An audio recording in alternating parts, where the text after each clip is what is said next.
Okay, everybody, welcome to another episode of the Duck Chronicles. I wanted to get started here before everybody bailed off of the bale there. There was about 20 of them up there. It's fun watching them come down, but as soon as I got set up, most of them came. So you get to see a few of them there. Breakfast is served. Water buckets are full. I filled them completely to the brim last night, so they should be good all day today.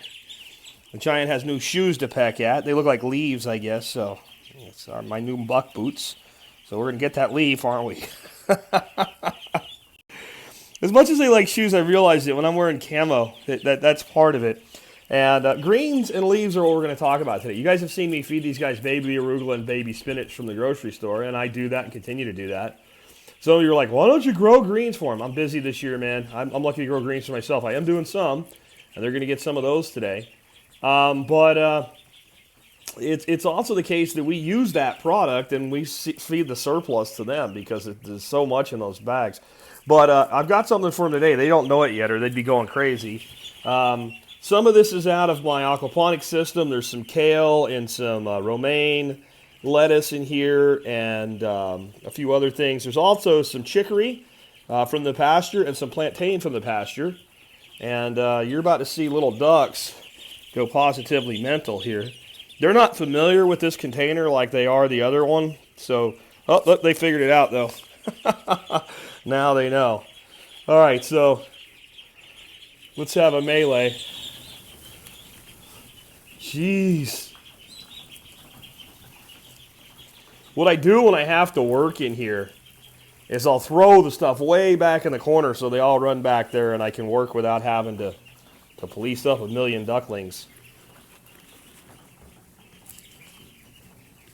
And there's the plantain. They really like the plantain. You got to be careful, though, feeding these wild greens to your ducklings. If they're out, if you can get them out on pasture, that's fine, and they'll pick and choose what they want.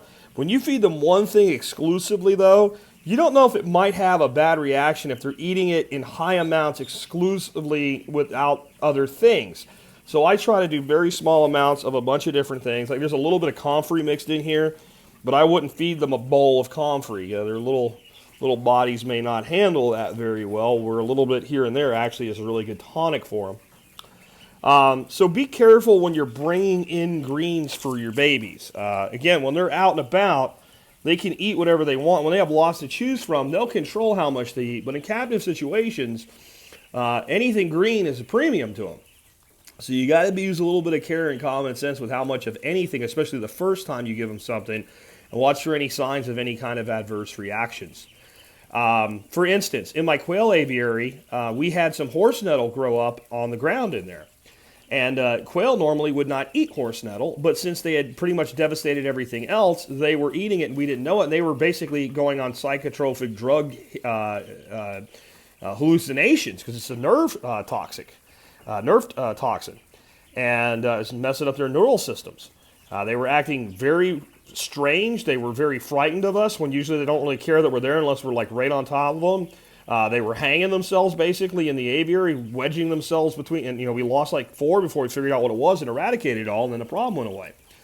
On that note, we've had more losses this year than I've had in the past. We've had like another 3 ducklings we've lost, and actually 4 because there's one there that was alive this morning and not now. And I don't know what's going on. I know that most of them are the ones I was so happy about. Not all of them, but most of them have been these silver apple yards, the guys with the little mohawk mark on them. And Metzer had very poor hatch rates with those, so I don't know if there's a problem with, that's a new bird for them and they got new stock in, and I don't know if there's a genetic issue there or something like that. But we're old hats at this. This is like our 4th major brooding adventure, and we've had more losses, I think, this year than we had in our first one where we didn't really know what we were doing yet. It's certainly not because they're out here in this building. This is the most ideal brooding environment I've ever had for chicks. They're bone dry. Nothing stinks. The watering buckets are working great. Everything's working great. They're not getting too cold at night. I come out here at night sometimes and check on them. Even when it's cold outside with just those heat lamps, they're spread out all over the place. They're not clumped up. That means they're not cold. So I don't know why we're having undue losses this year, but it's really not a good year for it. 1, because you just never want them. But 2, is you guys have been waiting for the next 40 ducks to come. They're not here yet. They're not here yet because they're not coming. Metzer screwed up again and did not ship my birds for me that they were supposed to ship as a follow-up the next week. That would mean if I was to go ahead and ship them next week, I would have birds that are 2 weeks apart in the brooder at the same time. And you may not really realize how much bigger these little guys have gotten, but they've gotten bigger. And when you get really big birds with really little birds get crushed in the scrum, so to speak, and you end up with casualties. Also, with the losses I've had, I just don't want to bring any more birds in until we figure out what's going on. I really have no idea what's going on. I know it's not the plantain, like I was saying, to be careful with that. We took it away and we still had it, and we had it before we brought it in. So I'm happy to let them eat some plantain and chicory today. I've also fed birds plenty of that in the past and never had a problem. And they're doing well on their layer ration, or not their layer, their chick starter. So I've been asked about the food. Texas Naturals is the company we use. If it's not where you are, I don't know what to tell you to get.